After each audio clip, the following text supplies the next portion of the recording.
Friends of the media, welcome to the press conference. The Fight Crime Committee has just held a meeting.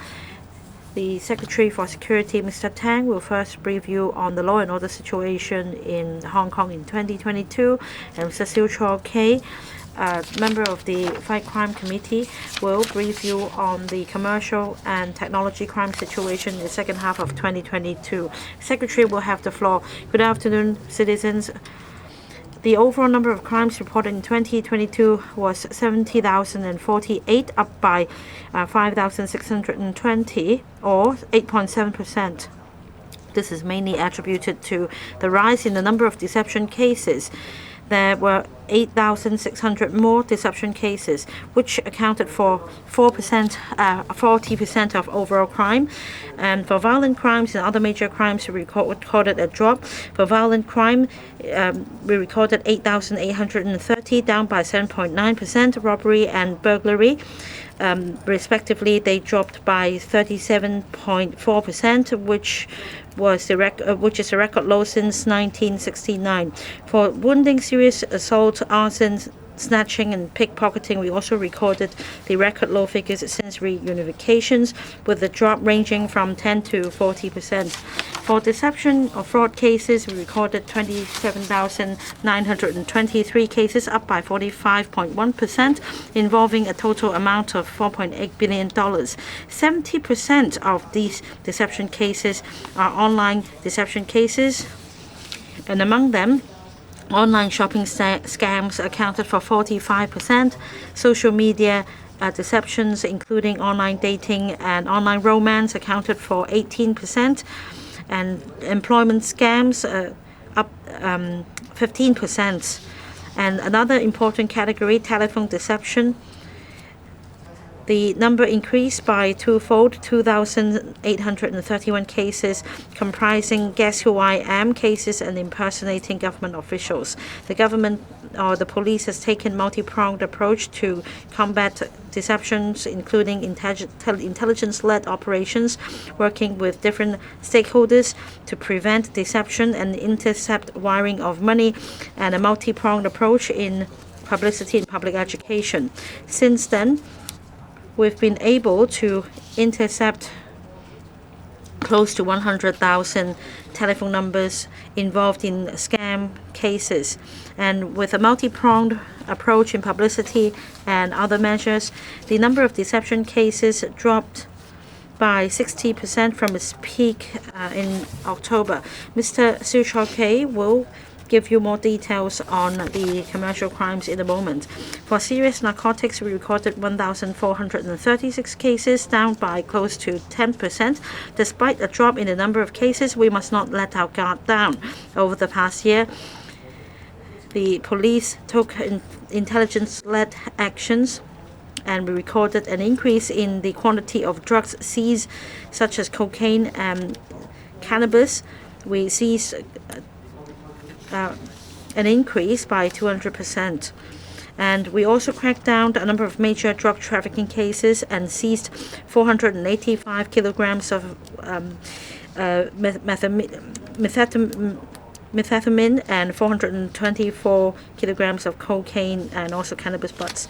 Because of the epidemic, there have been changes in the modus operandi of drug peddlers, including smuggling large quantities of drugs by sea and by air, with different methods of packaging the drugs. Now, sometimes they would pack and hire the dangerous drugs in large pieces of machinery, in the cocks and the hydraulic components in the machine. And with the easing of traveling restrictions, we've noticed sporadic cases in which visitors have brought in drugs. And we continue to take an intelligence-led approach in tackling drug trafficking. Starting the 1st of February this year, CBD has been listed a dangerous drug under the Dangerous Drugs Ordinance, and both selling or possessing CBD products will be against the law.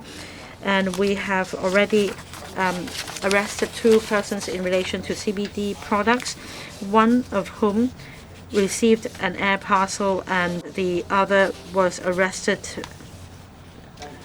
in an intelligence-led operation in his home. Next, on youth rehabilitation, in recent years, many radicalized young people have been arrested and sent to correctional institutions, including those involved in black-clad violence. They were mostly incited or influenced by others, and about 60–70% of them have now shown remorse. And to help them rehabilitate, the Correctional Services Department will step up efforts in its services, and this includes a number of programs. Project Path is one of them. There are 3 major rehabilitation directions. First, understanding Chinese history and national education. Second, psychological reconstruction and re-establishment of values. And third, life planning and rebuilding of family relationships. Now, the Correctional Services Department has been sparing no effort in taking forward rehabilitation, and yet there are still some stubborn forces which continue to influence our young people and cause obstacles to our rehabilitation work. For example, recently we've noticed media reports referring to some people as prison visitation specialists. They would visit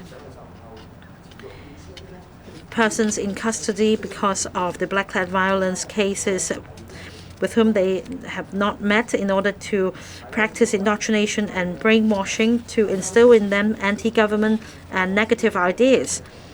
And in fact, the so-called prison visitation specialists are no different from other titles such as those hurling bombs and specialists in conveying those escaping from the police, and they just continue to chant the same slogan, and that is they need to liberate Shangshui or other places.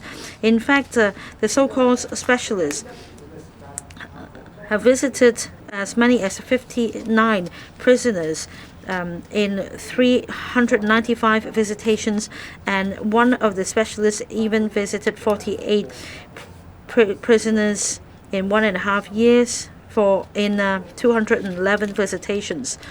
These are anti-government forces who would like to continue to influence young people, and there are also those who would like to gain political mileage by continuing to practice indoctrination on our young people.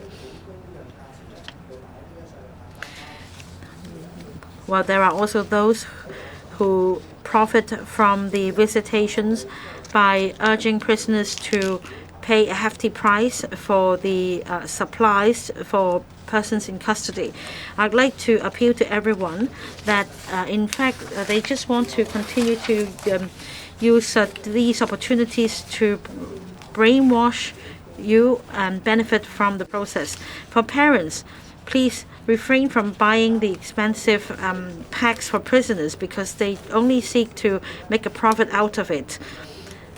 I also want to tell everyone that there are still those in the community who would like to pose danger to our national security, and they continue to cause harm to our young people. Let me give you this warning. If you want to endanger our national security further, we will take staunch police enforcement action, and you will feel the full force of the law once we have evidence of your law-breaking behavior. I'll now give the floor to Mr. Siu Chao-kei to brief you on the commercial crime and tech crime situation.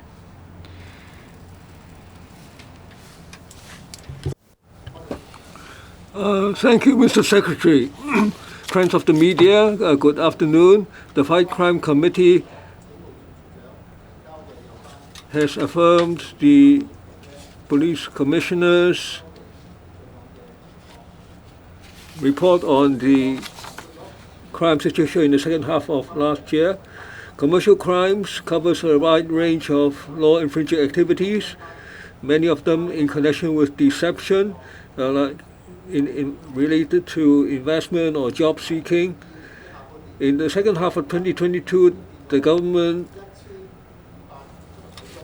recorded 1,579 job-seeking crimes. The increase almost 70% for the whole year.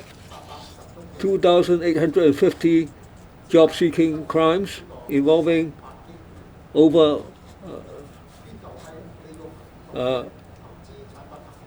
1.8 billion dollars.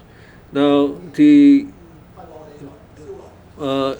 gimmick was to offer high rewards, and there would be false internet websites and mobile apps to enhance the credibility of the scams on job-seeking crimes. Now, 1,290 cases, second half of last year, about 80% increase. 2,996 job-seeking deceptions involving over $486 million.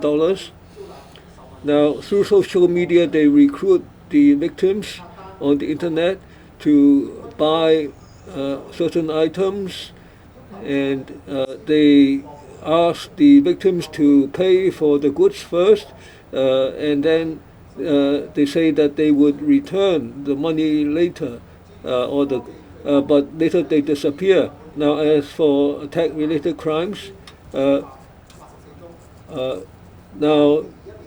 12,800 plus second half last year, increase of over 3,000 compared with the previous year, over 30% increase.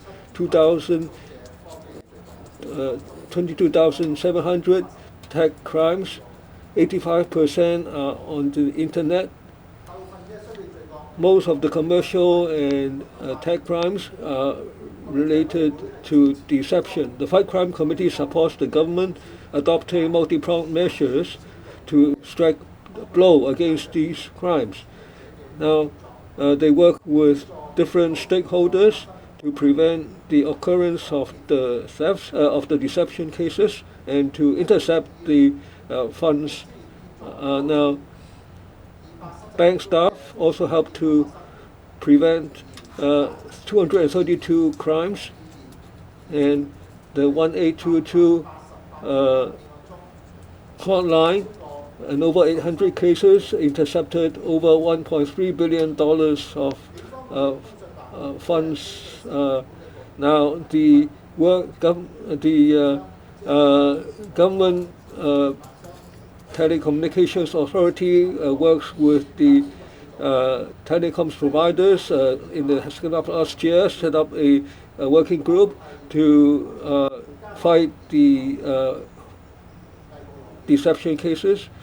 Now they help the users to identify the hyperlinks and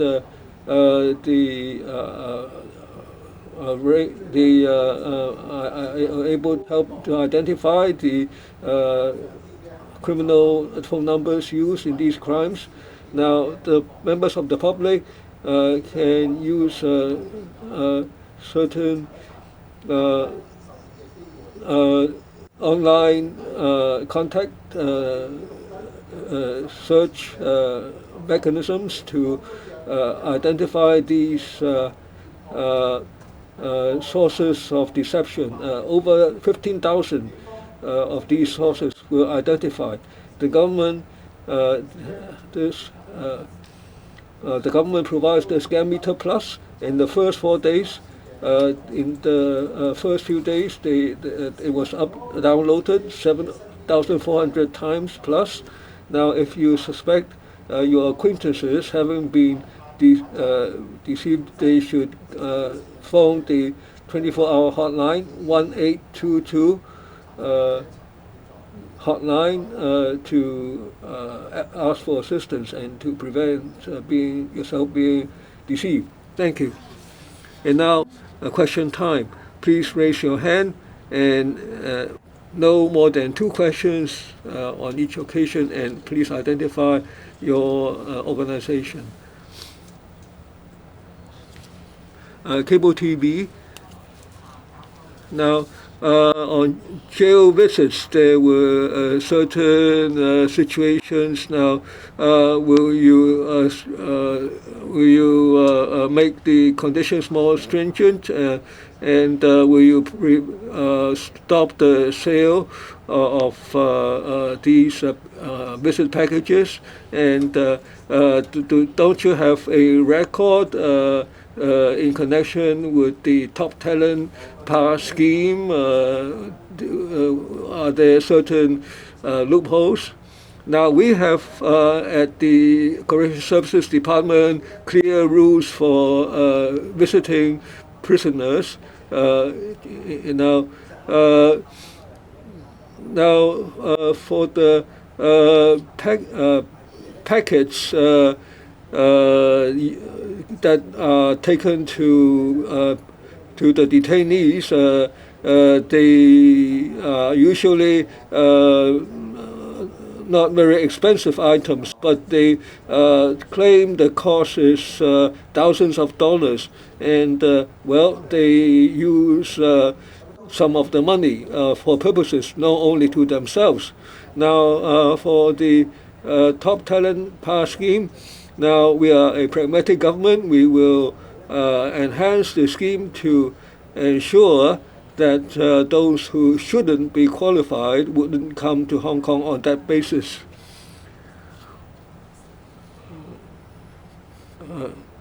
From Ming Pao, on the top talent pass scheme, 5,800 cases have been approved. Will you re-examine the criminal record?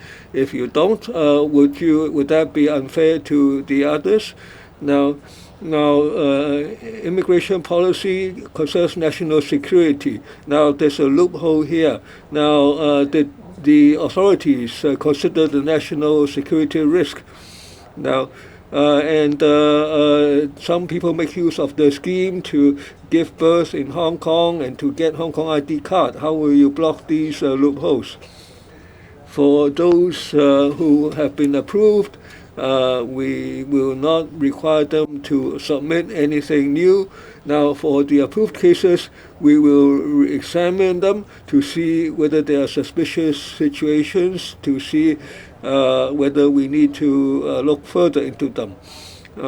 Now, as for immigration policy, every sovereign authority would examine the basket of factors. Now, the background of the person would be one of the factors examined. Now, as for people using different excuses to come to Hong Kong, now when we check every case, when they, including on the entrance into Hong Kong, we will examine whether the actual condition is consistent with what they claim, and we have the right to improve admission. That you mentioned two people. I think one of them visited 59 inmates for 395 times, another 47 people for more than 200 times. What do you think they are trying to do? Are you saying that by making the visit to inmates, they are endangering national security? If so, how do they do that? My second question is regarding Ho Jianhui. Can you explain why the visa of the mainland scientist is actually revoked?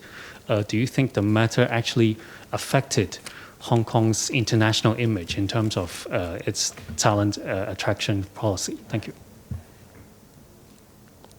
All right.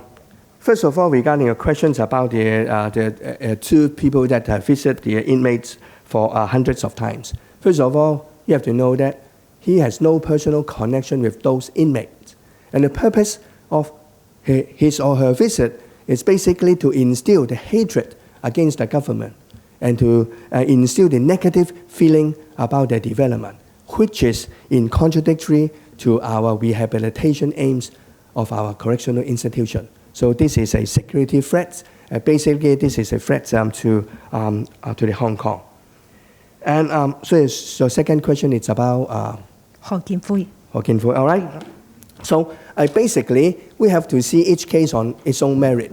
If we have evidence to show that the applicant is not actually fit all the criteria, of course, we will screen out those applications. Thank you. Can you explain what are the crimes involved in terms of visiting All right. the inmates?